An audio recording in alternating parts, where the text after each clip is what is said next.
नमस्कार, मी चिन्मयी सुमित. आदरणीय लेखक रवींद्र पिंगे ह्यांची यंदा जन्मशताब्दी आहे. त्यांचं काही लेखन दृकश्राव्य पद्धतीने संग्रहित करून ठेवावं अशी छाया पिंगे हिची इच्छा होती आणि या प्रकल्पामध्ये तिने सहभागी होण्यासाठी मला संधी दिली. ह्याबद्दल मी तिचे आभार मानते. माझ्यासाठी हा एक भाग्ययोग आहे. आपल्या आवडत्या लेखकाचं काहीतरी वाचायला मिळणं, म्हणजे स्वतःसाठी वाचायला मिळणं, पण त्याच्यापेक्षा जास्त ते सादर करायला मिळणं ह्याचा आनंद निराळा असतो. पिंगे काकांचं व्यक्तिमत्व हे अत्यंत प्रासादिक असं होतं आणि तोच गुण त्यांच्या लेखनामध्ये सुद्धा ठायी ठायी आढळतो. नवीन उदयोन्मुख लेखकांशी त्यांचे फार चांगले संबंध असायचे. ते अगदी आवर्जून लोकांचं कौतुक करायचे लेखकांचं, असं मी ऐकलंय त्यांच्याबद्दल. ह्याच जातकुळीशी साधर्म्य राखणारा एक थोर कादंबरीकार म्हणजे स्टाईनबेक. आणि स्टाईनबेकनी होतकरू लेखकांसाठी एक पत्र लिहिलं होतं.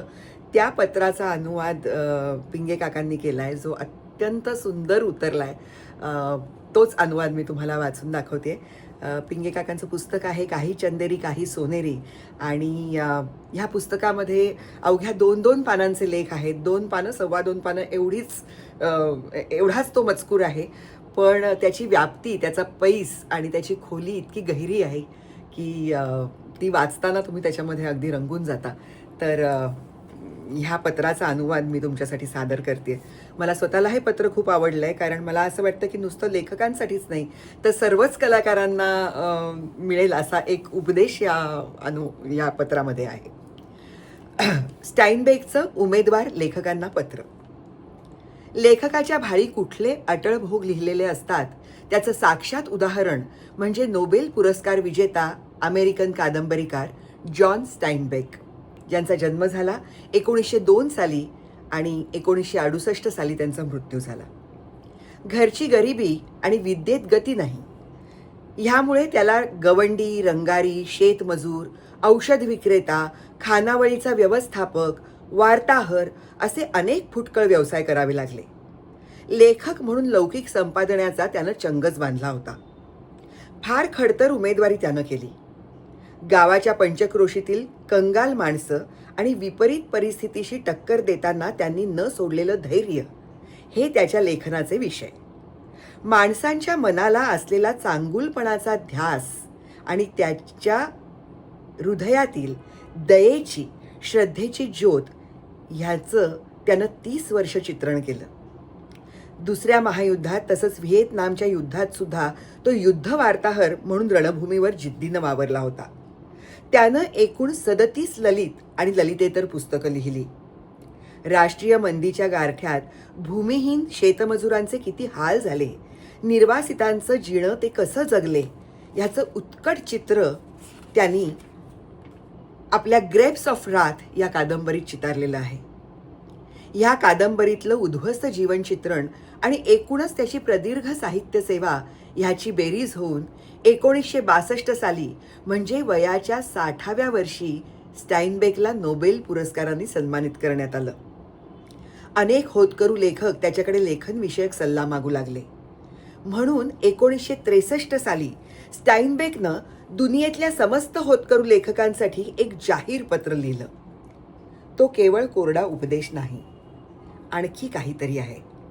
त्याचा अनुवाद आपल्याकडच्या होतकरू लेखकांसाठी मुद्दाम केला आहे.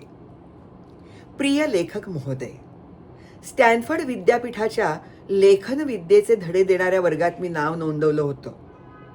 त्याला आता हजारो वर्ष लोटली असली तरी सुद्धा त्यावेळेचे अनुभव मला लख्ख आठवत आहेत. मी चुणचुणी चलाक बुद्धीचा विद्यार्थी होतो. चांगल्या किंबहुना थोर कथा कशा लिहितात त्याचं छुपतंत्र आत्मसात करण्याचा माझा इरादा होता. त्या भ्रमाचा फुगा लवकरच फुटला.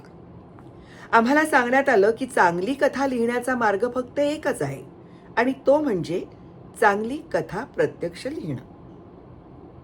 ती लिहून झाल्यानंतरच तिच्या यशस्वीतेचे घटक कोणते ते तपासता येतात. आम्हाला हेही पढविण्यात आलं की कथालेखन हा अत्यंत अवघड लेखन प्रकार आहे आणि ह्याचा पुरावा म्हणजे जागतिक वाङ्मयात थोर कथांचं प्रमाण अत्यल्प आहे. हा, आम्हाला पहिला नियम सांगितला तो साधा, सोपा, तसाच हिरमोड करणारा सुद्धा होता. कथा जर परिणामकारक व्हायला हवी असेल तर लेखकाने वाचकांपर्यंत पोहोचवावं, असं काहीतरी तिच्यात हवं, आणि ते तुम्ही किती उत्कटतेने पोहोचवता त्यावर त्या कथेची थोरवी अवलंबून असते. कथेचा विषय काहीही असू शकतो. तिचं तंत्र आणि मांडणी कशीही ठेवा, तिचा वाचकावर प्रभाव पडल्याशी कारण. ह्या नियमाचा पोटनियम म्हणजे लेखकाजवळ सांगण्यासारखं काहीतरी हवं, आणि आपण काय सांगणार आहोत ह्याची त्याला स्वच्छ कल्पना असायला हवी. ह्या पाठाचं प्रात्यक्षिक म्हणून आम्हाला आमच्या कथेचं सूत्र अवघ्या एका वाक्यात लिहून दाखवावं लागेल, कारण त्यामुळे ते कथासूत्र नंतर कसं वाढवायचं, अगदी 10,000 शब्दांपर्यंत कसं रेटायचं हे उलगडू शकतं. तर असं हे गुप्त तंत्र, लेखन सिद्धीचं बीज, ही शिकवण देऊन लेखकीय जीवनाच्या एकाकी मार्गावर आमची पाठवणी करण्यात आली. वर्गात शिकत असताना आम्ही फारच फालतू गोष्टी खरडल्या असणार. माझ्या प्रतिभेचा संपूर्ण विकास झालेला माझ्या कथांमध्ये प्रकटेल अशी माझी अटकळ होती. तथापि परीक्षेत मला जे गुण मिळाले त्यामुळे माझा भ्रमनिरास झाला. बरं, शिक्षक माझ्या बाबतीत कठोर वागले म्हणावं, तर नंतरच्या काळात संपादकांनी माझ्या कथालेखनाबाबत जे शेरे मारले त्यांची नि शिक्षकांच्या अटकळीची एक वाक्यता आली. वर्गात मला जे कमी गुण मिळाले त्याचे प्रतिध्वनी माझ्याकडे नंतर गोळा झालेल्या साभार परतीच्या शेकडो चिठ्ठ्यांमध्ये उमटले.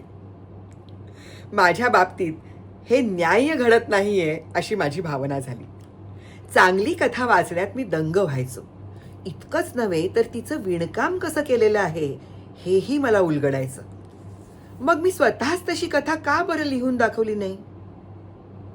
लिहू शकलो नाही एवढं मात्र सत्य.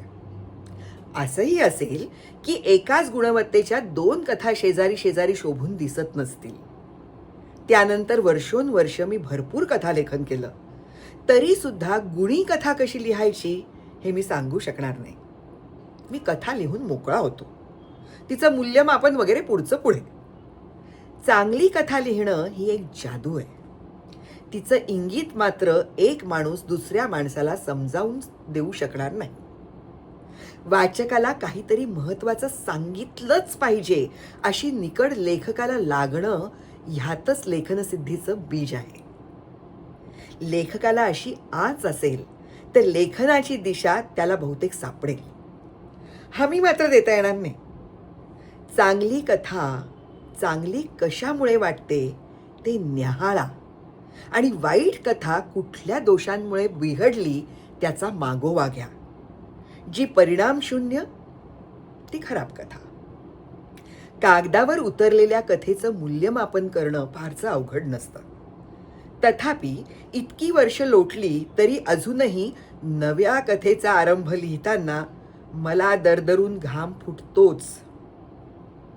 ज्या जीवांना ती भीती ग्रासत नाही त्यांना कथा या माध्यमाची जी दूरस्थ आणि खुणावणारी उत्कट भव्यता आहे तिची त्यांच्या सुदैवानं जाणीवच नाही म्हणायचं. आणखी एक अखेरचा म्हणून केलेला उपदेश मला आठवतो. या शतकाच्या 3ऱ्या दशकात श्रीमंती मोठ्या दिमाखात मिरवीत होती, आणि लेखक होण्यासाठी मी जेव्हा जगाच्या बाजारहाटात उतरत होतो तेव्हा मला सांगण्यात आले, तू लांबच्या वाटेनं निघालेला आहेस, मी तुझ्याकडे तर दमडा नाही, तेव्हा तू युरोपात गेलेलं बरं. ते का? मी विचारलं. कारण युरोपात दारिद्र्य ही दुर्दैवाची बाब मानतात. उलट अमेरिकेत गरिबीला लाजिरवाणी गोष्ट समजतात. गरिबी पत्करून लाजिरवाणं जगणं तुला धकेल काय? त्यानंतर लवकरच मंदीचे दिवस आले. मग सगळेच रंक झाले आणि गरिबीतली लाज वगैरे संपुष्टात आली. त्यामुळं लाजिरवाणं जिणं माझ्याच्यानं निभावलं असतं किंवा काय हे मी सांगू शकत नाही. मात्र आम्हाला पढवलेल्यातली एक बाब निश्चितपणे खरी होती, हा रस्ता लांबचा खूपच दीर्घ पल्ल्याचा होता. अजूनही मी चालतोच आहे. लेखन विद्या बिलकुल सोपी नाही. आमच्या बाई बजावायच्या, लेखन करणं सोपं नाही.